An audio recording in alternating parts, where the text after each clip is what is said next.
Purnia mirror पर आपका स्वागत है। तो ये जो आम आदमी की स्थिति है जिसमें हाईकोर्ट बेंच हमारी प्राथमिकता थी और भोला पासवान शास्त्री एग्रीकल्चर को यूनिवर्सिटी एग्रीकल्चर,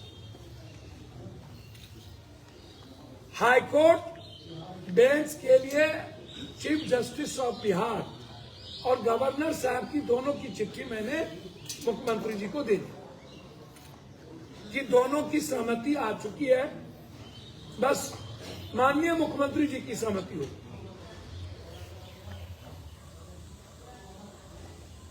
तो मेरा मुद्दा है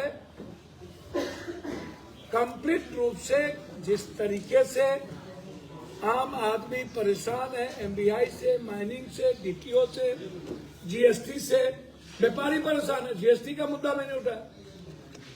गुलाब बाग में लगातार आप बाजार समिति को एक्सप्लॉयटेशन कर रहे हैं, ये मुद्दा मैंने उठाया।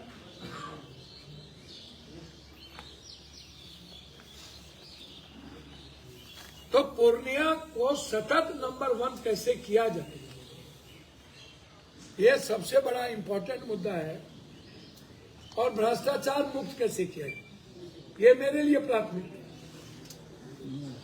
सदन में 31 जनवरी के बाद बजट सेशन में मेरी कोशिश होगी पूर्णिया को बड़ा होगा।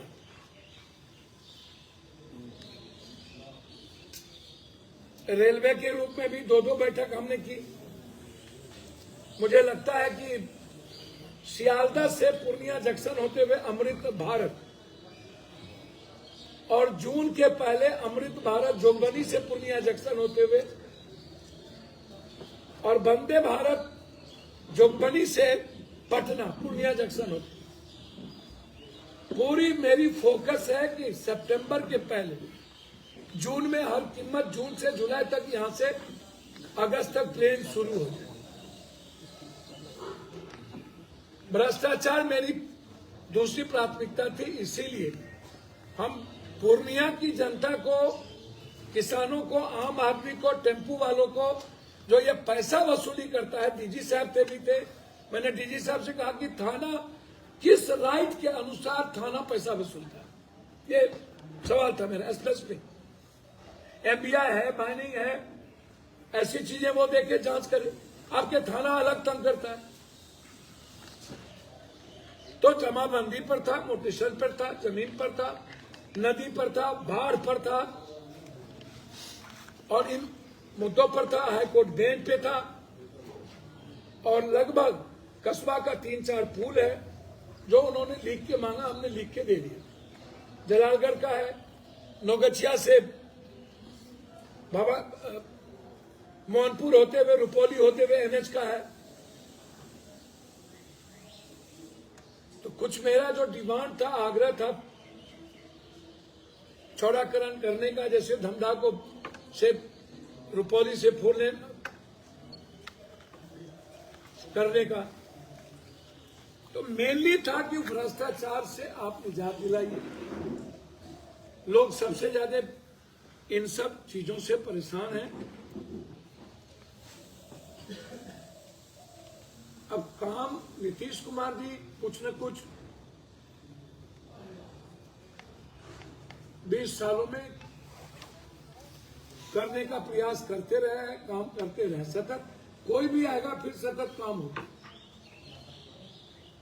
लेकिन जो मूल चीज है वो है खाद है, बीज है, बिजली का बोझ है, भ्रष्टाचार है। इसी पर मेरा फोकस था। और हाईकोर्ट बेंच, हाईकोर्ट बेंच पर कहा गया कि निश्चित रूप से इसको आप लोग देख लीजिए। मुख्यमंत्री जी भी ने कहा, सारे पदाधिकारी। डिप्टी सीएम साहब को मैं धन्यवाद दूंगा कि उन्होंने खाद के लिए रैक लगाने की बात कही। मुख्यमंत्री जी ने तो कहा कि पूर्णिया को मैं प्राथमिकता, पप्पू जी अब आप एमपी हैं, आ गए हैं, हमारे ही पटिया को हरा के आए, तो आप एमपी तो आप ही है ना, तो आप तो देखिएगा आप ही। हमने कहा आपका सानिध्य और सहयोग पूर्णिया के लिए बहुत महत्वपूर्ण है और आपके साथ और हम मुख्यमंत्री जी के साथ मिलकर पूर्णिया के विकास को लगे।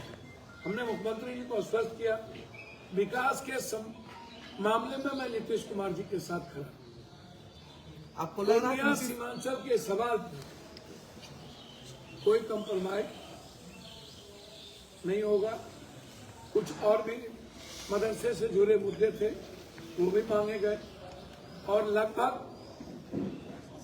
जो डिमांड था कुछ नए सड़कों का, वो भी मांगे गए, उसको भी मैंने दे दिया।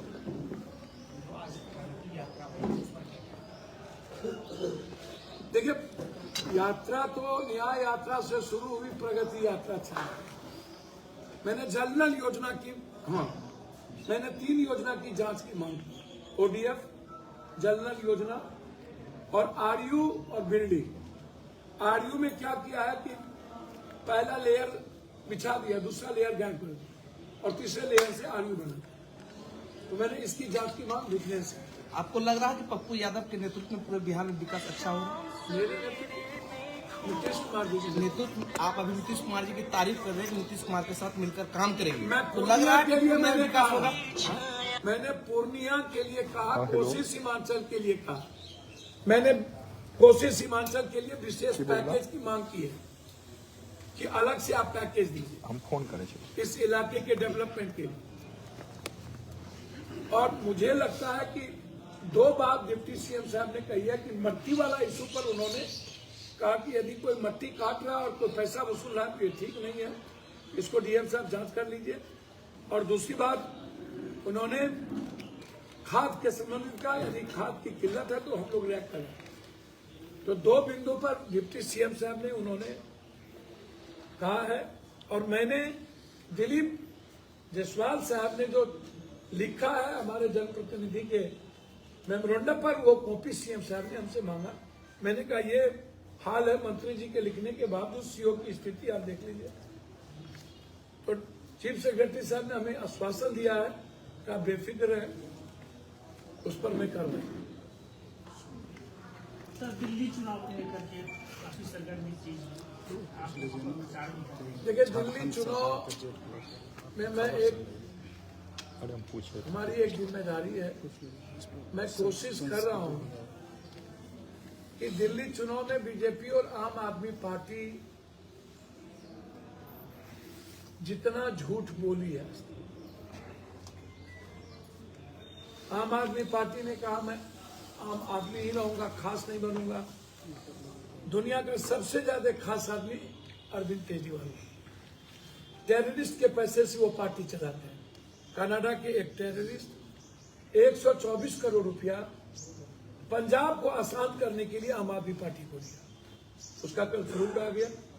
उन्होंने कहा भी कि हम 124 $16 हमने आम आदमी पार्टी को पैसा दिया है।